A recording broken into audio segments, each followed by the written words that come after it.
sade olan, səmimi olan, hərəkət edən adamın uğurlu olmama ehtimalı yoxdur. Bu bir.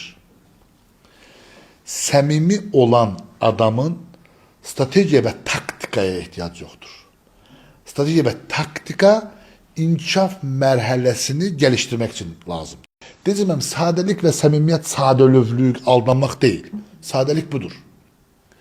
Özünü kimdənsə yüksək görmə xəstəliyi bir çox şeyi ötürür.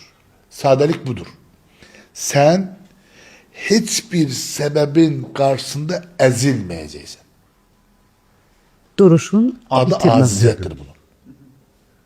Sən yaradana qarşı aciz ola bilərsən. Amma səbəbə qarşı aciz ola bilmərsən. Əgər sən səbəbə qarşı aciz olduğunu hiss etsən, pul, makam, şan, şöhrət, onlar sənin tanrın olacaq.